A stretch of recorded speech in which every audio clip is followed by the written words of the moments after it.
এই সংসারে সব থেকে বেশি কঠিন কাজ কোনটা? কেউ বলবেন যুদ্ধ করা, কেউ বলবেন ধন অর্জন করা, আবার কেউ বলবেন জ্ঞান অর্জন করা সব থেকে বেশি কঠিন। এবার প্রত্যেক ব্যক্তির নিজস্ব অভিজ্ঞতা আছে, আর সেই অনুসারে তার নিজস্ব একটা উত্তর আছে। সাধারণভাবে দেখতে গেলে এই সংসারে সব থেকে কঠিন হলো তপস্যা করা, অর্থাৎ সব কিছু ত্যাগ করে তপস্যায় নিজেকে বিলীন করে দেওয়া। এবার এর থেকে বেশি কঠিন এই সংসারে আর কি বা হতে পারে?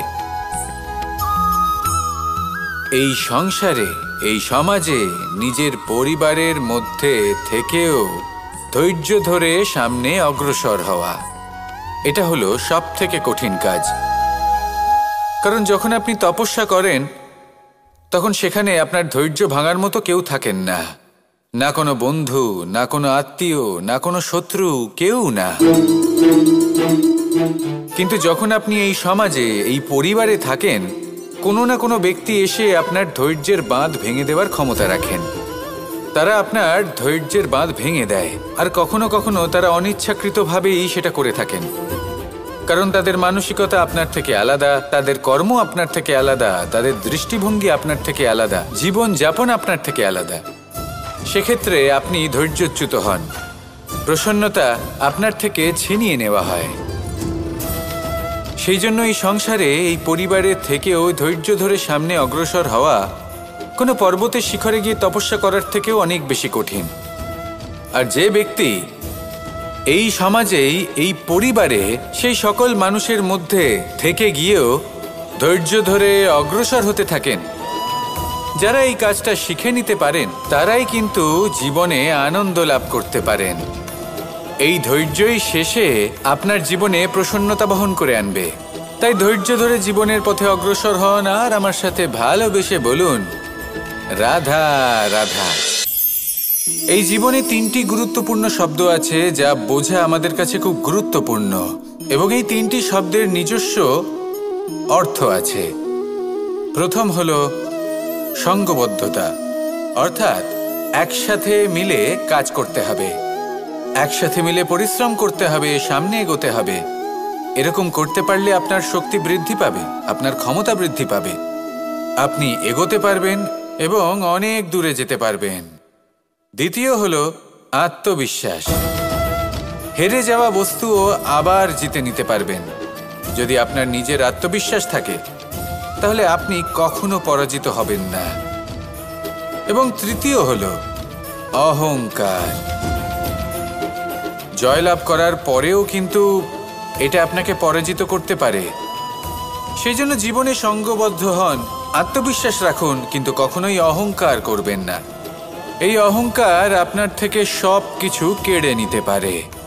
এই অহংকারের জন্যই মথুরাপতি কংস নিজের পতনের দিকে অগ্রসর হয়েছিলেন। এই অহংকারকে ত্যাগ করুন, আর আমার সাথে ভালোবেসে বলুন, রাধা রাধা। আমরা যখনই কোনো গাছের চারা রোপণ করি তখন সবার আগে পরীক্ষা করে দেখি যে যেখানে আমরা চারা রোপণ করতে চলেছি সেখানকার মাটি আদৌ উর্বর কি না, সেই মাটি সেই চারাকে বাড়তে সাহায্য করবে কিনা। যখন একটা চারা রোপণের আগে আমরা এত কিছু ভাবতে পারি, তাহলে কাউকে বিশ্বাস করার আগে আমরা কেন ভাবি না? জীবনে কখনো এই বিশ্বাসরূপী চারা কোথাও রোপণ করার আগে বোঝার চেষ্টা করুন যে যার ওপর আপনি বিশ্বাস করতে চলেছেন সে কি আদৌ আপনার বিশ্বাসের যোগ্য কি না। ভেবে দেখুন সেই ব্যক্তি ভবিষ্যতে গিয়ে আপনার বিশ্বাস ভাঙতে পারে কি না। এটাও ভেবে দেখুন যে যাকে আপনি বিশ্বাস করতে চলেছেন তাকে আপনি বিশ্বাস করলে নিজের জীবনের উদ্দেশ্যে আপনি অগ্রসর হতে পারবেন কি না। আর তার জন্য প্রয়োজন সঠিক সিদ্ধান্ত, পরখ করা, কোনটা উচিত কোনটা অনুচিত সেটা বোঝা। আর তাতে কিন্তু আপনি সন্দেহবাতিক হবেন না, তাতে আপনি আরো নিপুণ হয়ে উঠবেন। তাই যদি আপনি নিপুণ হয়ে উঠতে চান তাহলে বোঝার চেষ্টা করুন, পরখ করে দেখুন, কোনটা উচিত কোনটা অনুচিত বুঝুন। আর বিশ্বাস তখনই করুন যখন আপনি 100% নিশ্চিত হবেন যে সে বিশ্বাসের যোগ্য। আসুন আমার সাথে ভালোবেসে বলুন, রাধা রাধা।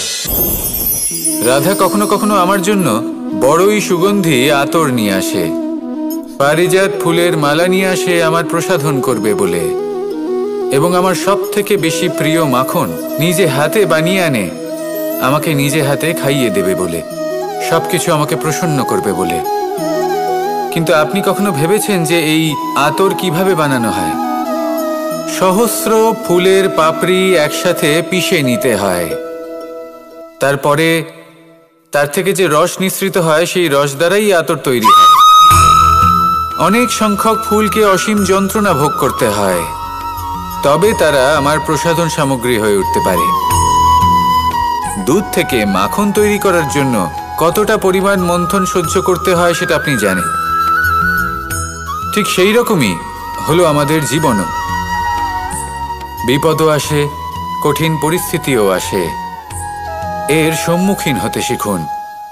মনে রাখবেন, আপনি হলেন সেই দুধ যাকে মন্থন সহ্য করতে হবে মাখন হয়ে ওঠার জন্য। মনে রাখবেন, আপনি হলেন সেই ফুলের মতন যাদের পিষ্ট হতে হবে সুগন্ধি আতর হয়ে ওঠার জন্য, যাকেই সংসার পছন্দ করে।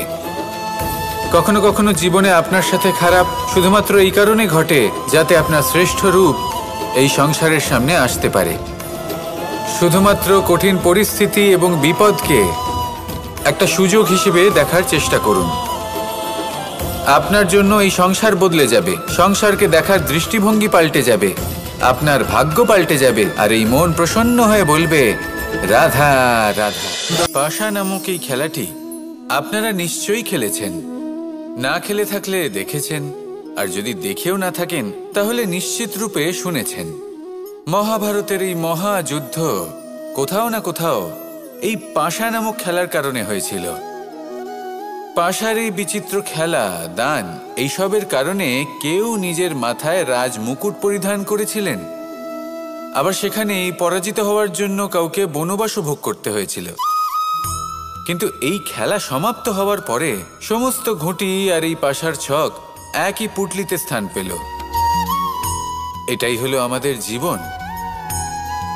এই সংসারে আমরা জয় পরাজয়ের বিষয়ে এতটাই ভাবি, এত চিন্তা করি যে এই জীবনের খেলার আনন্দটাই উপভোগ করতে পারি না। আর অবশেষে কি হয়? কেউ জয়ী হন, কেউ পরাজিত হন, কিন্তু দুজনেই একই স্থানে পৌঁছে যান। প্রত্যেক ব্যক্তি মৃত্যুর পরে একটি নির্দিষ্ট স্থানেই পৌঁছতে বাধ্য, কিন্তু ততক্ষণ এই জীবন, এই খেলা, তার আনন্দ উপভোগ করুন। এই সংসারে সেই ব্যক্তি শ্রেষ্ঠ স্থানে পৌঁছতে পেরেছেন যিনি এই সংসারকে প্রকাশ প্রদান করেছেন, যিনি কখনো জয় পরাজয় এ বিষয়ে ভাবেননি, শুধু এই জীবনের খেলার আনন্দ উপভোগ করেছেন। এটাই আপনিও করুন, আর আমার সাথে ভালোবেসে বলুন, রাধা রাধা। প্রত্যেক মানুষ নিজের জীবনে দুঃখ অনুভব করেন। প্রত্যেকের দুঃখ আলাদা হতে পারে। কারোর মনে এই দুঃখ থাকে যে সে তার বাবা মায়ের সব ইচ্ছে পূরণ করতে পারেননি।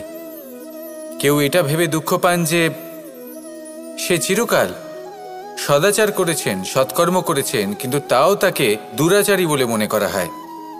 কেউ এটা ভেবেও দুঃখ পান যে তার সামনে যে ব্যক্তি রয়েছেন তার চোখে তিনি শত্রু হয়ে উঠেছেন বা দুষ্ট হয়ে উঠেছেন, যেখানে তিনি হয়তো কোনো অনুচিত কাজই করেননি।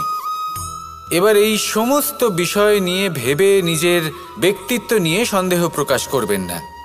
যদি নিজের ব্যক্তিত্ব নিয়ে কোনো সন্দেহ থেকে থাকে তাহলে কর্ম সংক্রান্ত প্রশ্ন করুন যে আপনি যা করেছেন তাতে কি উচিত ছিল, কি অনুচিত ছিল। যেটা প্রয়োজন সেটা এটা বোঝার যে আপনার অন্তর্মন, আপনার বিবেক আপনাকে কি বলছে, আর আপনার অন্তর্মন আর আপনার বিবেক আপনাকে যেটা করতে বলবে শুধু সেটাই করুন। আর তারপরে এই সংসার কি বলবে, কি ভাববে সেসব নিয়ে ভাবতে যাবেন না, কারণ এই সংসার তো ঈশ্বরকেও প্রশ্ন করে থাকে, ঈশ্বরকেও দোষী মনে করে। কখনো কখনো যখন কোনো ঘটনা মানুষের ইচ্ছা অনুযায়ী ঘটে না, তখন মানুষ এটা বলে যে হে ঈশ্বর, আপনি আমার পাশে থাকলেন না, আপনি বড়ই কঠোর, এটা আপনার দোষ। যেখানে বেশিরভাগ সময় হয়তো সে নিজেই নিজের কর্মফল ভোগ করছে, আর কখনো কখনো ঈশ্বর হয়তো তার জন্য আরো ভালো কোনো পরিকল্পনা করে রেখেছেন, কিন্তু মানুষ সেটা বুঝতে পারে না। তাই দিনের শেষে যেটা প্রয়োজন সেটা হলো নিজের মনের কথা বুঝতে হবে। আপনার বিবেক কি বলছে শুধু সেটাই করুন আর সামনে এগোতে থাকুন। আমার সাথে ভালোবেসে বলুন, রাধা রাধা। পরিবর্তন, এটা হলো সৃষ্টির অমূল্য নিয়ম। এই সংসারে সবকিছু সময়ান্তরে পরিবর্তিত হয়, এই সময়ও পরিবর্তিত হয়। পরিবর্তন চিরকাল হয়ে এসেছে আর চিরকাল হতে থাকবে, কিন্তু এবার আমরা সেই পরিবর্তন কিভাবে লাভ করব যেটা আমাদের প্রয়োজন, যেটা আমরা চাই। আমরা জীবনে বিকাশ চাই। এই বিকাশ কিভাবে লাভ করতে পারি? এই প্রকৃতি কিন্তু আমাদের অত্যন্ত উত্তম উদাহরণ দিয়ে বুঝিয়েছে।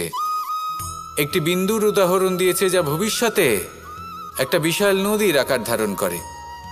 এটা কিভাবে হয়? মেঘ থেকে একটি বিন্দু ঝরে পড়ে সেই পর্বতের ওপর যেখানে হিম আছে।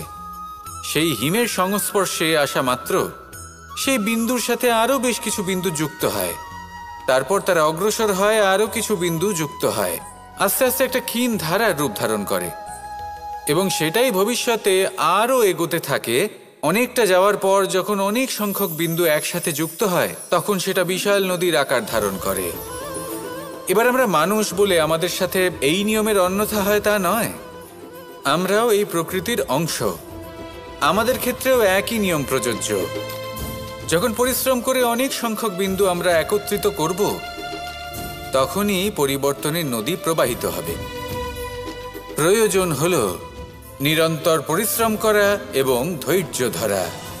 এটা করতে থাকুন, জীবনে সব কিছু লাভ করতে পারবেন, কারণ প্রকৃতি আমাদের এটাই শিখিয়েছে।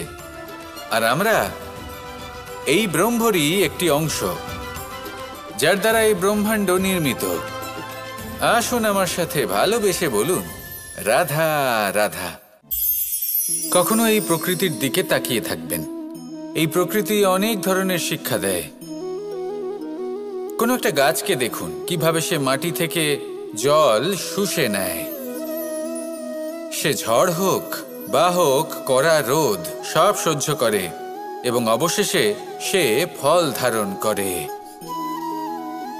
আর সেই ফল উৎপন্ন করার পরে সে ফল কিন্তু সে নিজে গ্রহণ করে না, এই সংসারকে প্রদান করে, যাতে পশু পাখি মানুষ তারা এই ফল গ্রহণ করে শক্তিশালী হয়ে উঠতে পারে, সুস্থ থাকতে পারে। সেভাবেই নদী, সরোবর এরা নিজেরাও কিন্তু নিজেদের জল গ্রহণ করে না, মাটিকে প্রদান করে, পশু পাখিকে প্রদান করে। সূর্য নিজেও নিজের জন্য প্রজ্বলিত হয় না, সে প্রকাশ ছড়িয়ে দিতে চায় আমাদের সবার কাছে, সে আলো পৌঁছে দিতে চায়। এই প্রত্যেকের কর্মে পরমার্থ নিহিত আছে, আর সেই জন্যই এদের সকলকে পুজো করা হয়। তাই মনে রাখবেন, আপনার কাছে জীবন যাপনের অতিরিক্ত যা কিছুই আছে তা পরমার্থের জন্য। তাহলে তার সদ্ব্যবহার করুন আর আমার সাথে ভালোবেসে বলুন, রাধা রাধা। আমরা প্রত্যেকেই অবশ্যই এমন সময় দেখেছি যখন অনেকগুলো সমস্যা একসাথে আমাদের জীবনে এসে পড়ে। সমস্যা আমাদের প্রত্যেকের জীবনেই থাকে। আমরা তার সমাধান খুঁজতে চেষ্টা করি, কখনো সমাধান খুঁজে পাই, আবার কখনো যতই চেষ্টা করি না কেন কোনো সমাধান খুঁজেই পাই না। আর যখন এটা হয় তখন মানুষ অত্যন্ত বিচলিত হয়ে পড়েন। নিজের আত্মীয় স্বজন, নিজের বন্ধু বা সংসার এদের ওপরে এই দোষ চাপিয়ে দেন যে এদের জন্যই এই সমস্যা এসেছে। এবার যদি আমি আপনাকে কোনো পরামর্শ দিই তাহলে এটাই বলবো যে দৃষ্টিভঙ্গি পাল্টে দেখুন। এই দৃষ্টিভঙ্গি দিয়ে দেখুন যে এই সংসারে যে সমস্যায় আসুক না কেন তার জন্য কেউ দোষী নয়, না আপনি না অন্য কেউ। এই পুরো খেলাটাই আপনার মানসিকতা, আপনার দৃষ্টিভঙ্গির, আপনার মনের। কিভাবে বোঝাচ্ছি? যখন আমাদের মন শক্ত থাকে তখন কঠিন থেকে কঠিনতর পরিস্থিতিও আমাদের জীবনে খুব বেশি হলে প্রতিস্পর্ধা হয়ে থেকে যায়। সেখানে যদি আমাদের মন দুর্বল থাকে, তখন অল্প কঠিন পরিস্থিতিও আমাদের কাছে খুব বড় সমস্যা হয়ে যায়, তাই না? একটা শক্ত মন কঠিন পরিস্থিতিকে প্রতিস্পর্ধা হিসেবে দেখে আর তার মধ্যেও একটা সুযোগ খুঁজে নেয়। আমাদের শুধু এটাই করতে হবে। এই সংসারে অন্য কাউকে দোষী মনে করলে আপনার সমস্যা দূর হয়ে যাবে না। সেই জন্য এই সংসারকে দোষ দেওয়ার বদলে এই সমস্যার মূলে চলে যান, সেটাকে বুঝুন, নিজের এই মনকে শক্ত করে তুলুন। যদি আপনার মন শক্তিশালী হয়, তাহলে এই সংসারে অনেক বড় বড় কঠিন থেকে কঠিনতর পরিস্থিতিও যদি আসে, আপনার জীবনে যতই বড় বড় সমস্যা আসুক না কেন, আপনার লক্ষ্য লাভে বাধা দিতে পারবে না। আসুন আমার সাথে ভালোবেসে বলুন, রাধা রাধা।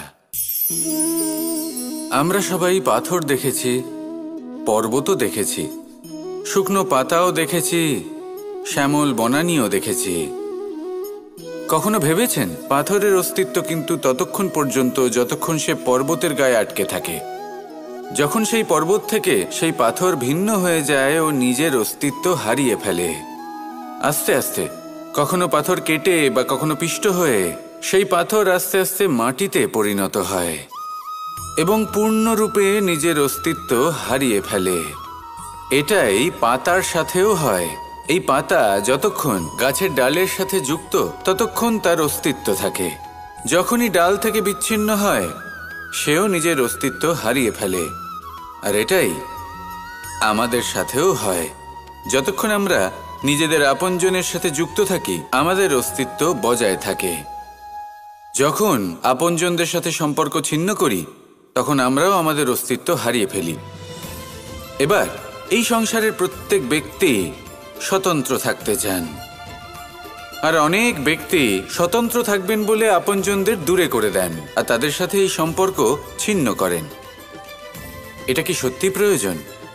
আপনজনদের সাথে সম্পর্ক ছিন্ন করে নিজের অস্তিত্ব হারিয়ে ফেলা প্রয়োজনীয়, নাকি আপনজনদের সাথে সম্পর্ক বজায় রেখে নিজেদের স্বতন্ত্র করে রাখা সেটা আবশ্যক? নির্বাচন আপনারই। আসুন আমার সাথে ভালোবেসে বলুন, রাধা রাধা। আপনি কি কখনো নৌকা যাত্রা করেছেন? করে না থাকলেও নিশ্চয়ই দেখেছেন যে এই জল যা নিজের অন্তরে সব কিছু সমাহিত করে নিতে পারে, এই নৌকা সেই জলের ওপরেই ভেসে থাকে। নদীর স্রোত কাটিয়ে সে সামনে অগ্রসর হয়। কিন্তু যদি এই নৌকায় কোনো ছিদ্র হয়, তাহলে কিন্তু সেই নৌকা ডুবে যাবে। আর এতে কোনো তফাৎ হবে না যে সেই ছিদ্র ছোট নাকি বড়, নৌকা ডুবে যাবে। এই ছিদ্র হলো আমাদের জীবনে আমাদের অপগুণ, আমাদের দোষ, আমাদের বিকার। কখনো এটা ভাববেন না যে এই দোষ খুবই ছোট, এতে কিছুই যাবে আসবে না। না, সেই ছোট দোষ, সেই ছোট বিকার যদি সেটাকে শুধরে না নেন, তাহলে সেটা আপনাকে আপনার পতনের দিকে নিয়ে যাবে। শেষ পর্যন্ত এটা আপনার ওপর নির্ভরশীল যে আপনি কি চান। আপনার জীবনের এই নৌকা এভাবেই ডুবে যেতে দেখবেন, নাকি নিজেকে শুধরে নিয়ে সেই নৌকার সেই ছিদ্রটাকে ভরিয়ে তুলতে চাইবেন? নির্বাচন আপনার। আসুন আমার সাথে ভালোবেসে বলুন, রাধা রাধা। জল, জলই পৃথিবীতে বেঁচে থাকার জন্য আবশ্যক তো বটেই, কিন্তু এই জল আমাদের একটা অত্যন্ত গুরুত্বপূর্ণ শিক্ষা প্রদান করে। কখনো এই জলকে দেখেছেন? যে পরিস্থিতিতেই এই জল প্রবাহিত হোক না কেন, এর উপর যা কিছুই প্রভাব থাকুক না কেন, এর পথে যতই বাধা আসুক না কেন, তার মধ্যে থেকে ও নিজের পথ ঠিক বের করে নেয়, কিন্তু নিজের প্রবাহ থামতে দেয় না, ক্রমাগত অগ্রসর হতে থাকে। সেরকমই একটা শিক্ষা যেটা আমরা জল থেকে পেয়ে থাকি, তা হলো এটা: আমরা যখন জলের দিকে তাকাই, তখন আমরা নিজের প্রতিবিম্ব দেখি, স্পষ্টভাবে দেখতে পাই। কিন্তু তখনই দেখতে পাই যখন এই জল শান্ত থাকে, স্থির থাকে। যদি এই জল অশান্ত হয়ে থাকে, স্থির না হয়, তাহলে আমরা এতে নিজের প্রতিবিম্ব দেখতে পাই না। এটাই আমাদের মনের সাথেও হয়ে থাকে। যখনই জীবনে কোনো সংকট আসে, যদি আমরা শান্ত মনে, স্থির মনে সিদ্ধান্ত নিই, তাহলে সেটা এমন একটা শীতল সিদ্ধান্ত হবে যেটা আমাদের ভবিষ্যৎকে একটা শ্রেষ্ঠ স্থানে নিয়ে যাবে। যদি এই মন অশান্ত হয়, বিচলিত হয়, পীড়িত হয়, দুঃখিত হয়ে থাকে, রুষ্ট হয়ে থাকে, তাহলে অনেক সময় আমরা এমন সিদ্ধান্ত নিই যেটা আমাদের জন্য অনুচিত প্রমাণিত হয়। যখন আপনি ক্রুদ্ধ ছিলেন বা দুঃখের বশে ছিলেন, তখন অনেক সময় হয়তো এমন সিদ্ধান্ত নিয়েছেন যেটার জন্য ভবিষ্যতে আপনি অনুশোচনা করেছেন। এবার দেখুন, এই আবেগগুলো থেকে আমরা পালাতে পারবো না, কিন্তু এই আবেগগুলো আপনার ওপর কতটা প্রভাব ফেলবে সেটা আমরা অবশ্যই ঠিক করতে পারি। এই মনকে আমরা নিয়ন্ত্রণ করতে পারি। এটাই করুন, চিন্তা করুন, এই মনকে শান্ত রাখুন, স্থির হতে চেষ্টা করুন, আর তারপরে সিদ্ধান্ত নিন। আসুন আমার সাথে ভালোবেসে বলুন, রাধা রাধা। এই সংসারে ভৌতিক বস্তুরও নিয়তি আছে।